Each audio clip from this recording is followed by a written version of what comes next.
Në qarkun e Lezhës janë shtuar kontrollet veterinare pas alarmit për përhapjen e mortajës së urminantëve të vegjël në disa zona të vendit. Në terren janë angazhuar shërbime veterinare të mbështetur nga Policia e Shtetit me fokus monitorimin e lëvizjes dhe tregtimit të kafshëve në aks kryesor rrugore. Aksionet po zhvillohen në segmentin Laç-Lezhë Shkodër, si dhe në ferma Pir Grumbullimi për të parandaluar hyrjen dhe përhapjen e sëmundjes në territorin e Lezhës. Sipas përgjegjësit të Autoritetit Kombëtar të Veterinarisë në Lezhë, Dede Rama, kontrollet janë intensifikuar dhe situata po mbahet në monitorim të vazhdueshëm.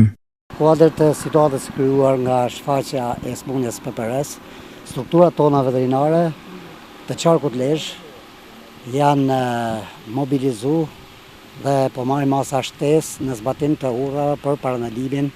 e shfaqjes së sëmundjes në qarkun tonë, nga që qarku jonë është. Aktualisht sot po bëjmë monitorimin dhe kontrollet nëpër akse, nëpër ferma dhe sidomos në zona të risk, siç është zona veriore e zonës e njësisë administrative të Lezhës, në pjesën e Daç Zadrimës, aty ku vatra në Shkodër është për të rujt mos depërtimin dhe përhapjen e sëmundjes. Duhet na mirë kuptojnë fermerët, sepse normalisht dihet që është një situatë jo e mirë për ekonominë dhe për të ardhurat e tyre, por ne këto masa i marrim në të mirë të shtetit kafshë, në të mirë të ekonomisë tyre dhe në mos përhapjen e sëmundjes në qarkun tonë. Ju bëj thirrje fermerëve që mos të bëjnë lëvizje të paautorizuar të kafshëve dhe për çdo shfaqje të sëmundjes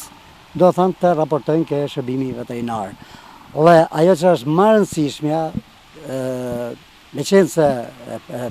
vend grumbullimi i Milotit është një grop, një burim me infeksionesh dhe përhapjes sëmundjeve, ju bëj thirrje fermerëve që të shpangin lëvizjet në këtë treg, në këtë pazar dhe të mos rifreskojnë tufat, fermat e tyre me individ të ri kafshësh, sepse bëhen burim infeksioni. Në territorin e Lezhës nuk rezulton të ketë vatra nga mortaja e ruminantëve të vegjël, megjithatë strukturat veterinare vijnë monitorimin dhe kërkojnë fermerëve të raportojnë menjëherë çdo rast dyshim.